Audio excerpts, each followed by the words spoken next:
Chapter 23. Grooming aids should be applied with vigor. Miss Corcoran, are you in there? I know it's early, but duty calls. If you call me Miss Corcoran one more time, Magda. I opened the door and swatted her with Scientific American.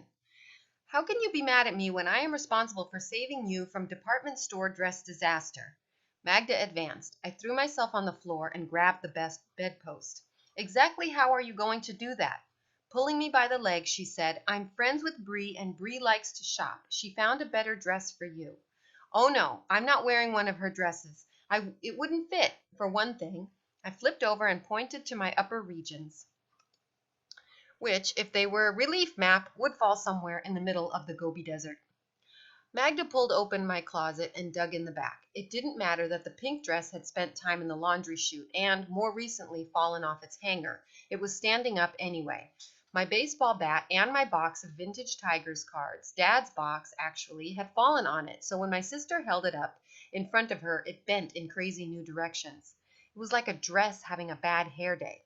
A picture's worth 1,000 words, Miss Know-It-All Corcoran II said. Just look at what Bree got, okay? I'll look, but first I have to take a shower. I had a feeling old Mrs. Glennon would have a bloodhound sniffer. Good point, Magda nodded. Between the amount of covers you sleep under and the naturally moist environment in your arm, I can't hear you. My fingers plugging my ears, I ran toward the bathroom. After showering and blow-drying my hair and underneath my arms just in case, I put on my hoodie and a pair of shorts and we walked over to the Bensons. In the kitchen, Mrs. Benson looked up from stirring her coffee. Cassidy, it's your big day. Can I ask you a question, Mrs. Benson? Shoot. How come you're always so cheerful? Cupping her hands around her mug, Mrs. Benson took a big gulp. Well, 1, I've had a decent amount of coffee, and 2, given a choice between happiness and sadness, it seems logical which one to choose, don't you think? Is Magda here, Mom? Bree called from upstairs. Have you got Cassidy with you? She's going to love this. There's a cinnamon roll in the oven with your name on it if you try it on. Mrs. Benson pushed back my hood and said, This will be a day to remember, Miss Cassidy. I swallowed. That's what I was afraid of. Glancing up the stairs, I told myself there wasn't much to lose. The only good thing about the dress in my closet was that it was so stiff. My elbows wouldn't bend to reach the table. Cover her eyes, Magda. I don't want Cassidy to see this until it's on. Bree stood guard in front of her bedroom door, holding out one of her stretchy headbands. As Magda pulled it over my eyes, I pretended I was being abducted by pygmies who couldn't decide if they should eat me now or fatten me up for later. Magda yanked off my hoodie. You can leave your shorts on until I get this dress over your head. I would have fought back, but the pygmies had their poisoned darts aimed at me. I held my arms up. It felt like Magda was putting my hoodie back on, only heavier. Now, slip off your shorts. Has she changed? Can I come in? Bree called out. Yep. I felt Magda's hands on my shoulders, turning me. Then she pulled off the headband, and I was temporarily blinded by a lighted mirror, like the kind you see in a star's dressing room. Still, there I was, in a sky blue, sleeveless dress that felt as comfortable as my favorite pajamas. It went straight down, just like a nightshirt, until you got to the knees. Look at this. Bree put her hands on my hips and turned me to the left and right. The bottom of the dress flared out in a circle. It's a little flounce. Adorable. Well, if this is legal, I'll wear it, but I have my doubts. Of course it's legal. It's a dress, isn't it? Look how it brings out the color of your beautiful blue eyes. But it's not ugly and uncomfortable. That was the brilliant thing about Coco Chanel. She believed in comfort. Still, twirling a piece of my hair around her finger, Bree went on. You need shoes, and we're going to have to do something with this hair. Yes, we are, I agreed. It's called a ponytail. Nope, a ponytail won't work. The dress is simple and angular, which means the hair has to be feminine. But I don't have feminine hair. Bree walked over to her dressing table and pulled a curling iron off a hook. But you could. Magda grabbed me from behind in a cross-armed surfboard. Curling irons excited my flight response. She'll barely sit still for pumpkin pancakes, Bree. I'm afraid if you do that, Cassidy will wear burn marks on her forehead. Bree didn't seem concerned. Maybe, but I have a secret weapon. Mom, you're on. Mrs. Benson was obviously waiting for her cue. One quick knock on the door and she was in. Sit here, Cassidy, Bree said, patting a star-covered rolling stool. Mom's got a story to tell you. I'd love to, but I started clawing my way out of Magda's hold. She was surprisingly strong for an egghead, but I was primed for takeoff. Mrs. Benson's story could put me in a trance. I did not need any firing up about assassination attempts using cutlery when I was going to a luncheon where all I was allowed to do was pat my mouth with a napkin, take sips of water, and pretend I found the weather fascinating. "Oh, I think you need to hear this one, Miss Cassidy," Mrs. Benson said just as I had reached the door. "It's about Titanic karma." I used the intensity of my gaze to stare daggers at Magda. "Can't you keep even one family secret? Don't look at me. I didn't say anything." Jack.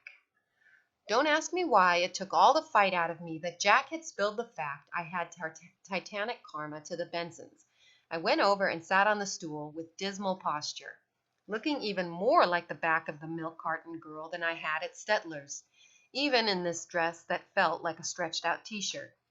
"Now, Cassidy, cheer up. This is a whopper of a tale. Swivel her around, Sabrina, so she doesn't have to look at herself while you work your magic." "Turn me into a young lady, you mean? That will require magic." Magda pushed in my stomach and pulled back on my shoulders. "Dining posture, Miss Corcoran." I resolved to spend this time coming up with a baker's dozen plots to get revenge on my sister, but I didn't even get to one before Mrs. Benson launched into her story.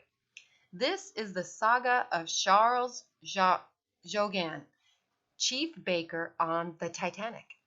Charles was off duty, sleeping in his bunk, when the fateful moment occurred and the Titanic ran smack into an iceberg.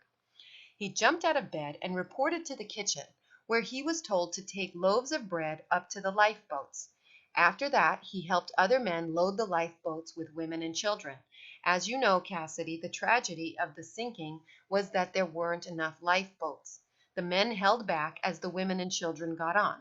Some of the women were frightened and had to be put on forcibly. Charles wrestled a couple of feisty girls in, too.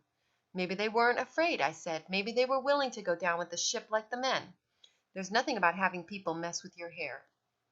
I tried to fight the hypnotizing feeling of Bree's comb and the heat of her curling iron by blowing holes in Mrs. Benson's story. She ignored me. Even though he was assigned to lifeboat number 10, Charles held back when he saw that 3 other men had boarded at the direction of the ship's captain.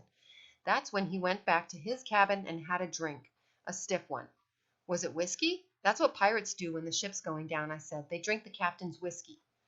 I can't confirm it was whiskey, but it was most certainly alcohol. Once he'd got himself liquored up, he went back above deck and started throwing chairs over the side. He thought this might help the men who would soon be in the water. They could use them as flotation devices. While he was at it, Charles heard a terrible crash. He watched in horror as hundreds of people were flung into a heap on the deck below him. Mrs. Benson took a sip from her water bottle. The hull had cracked.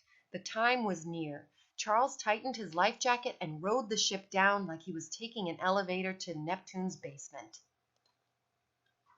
Turning the stool in a 180, Bree started pulling a comb through my hair on the other side. The water temperature was 31 degrees, just below freezing. Most people who died in the Titanic did not die from drowning. Every body that was recovered had a life jacket on, and the water was as still as a pond. Charles didn't try to swim anywhere. He floated and treaded water. According to interviews he gave later, he said he barely felt the cold. "Must have been the alcohol," I said. "St. Bernards wear it around their neck, you know, when they're looking for people buried under the snow." "Actually," Magda started, but Mrs. Benson held up her hand. "This is my story, Magda." "Who wants a Tootsie Pop?" Bree asked, holding up the bag. Not knowing when I'd have my next real meal, I raised my hand. "I'll take grape." "Sorry, all I have is cherry." "Fine, cherry then." I unwrapped the Tootsie Pop and started sucking. "Go on," I said. I hated it when a good story gets interrupted, even for a Tootsie Pop. "I'm not sure Charles is a good source for how long he floated, but once all the accounts were reconstructed, they figured he was in the water for nearly 2 hours. Tell the truth, Mama, 2 hours in freezing water?"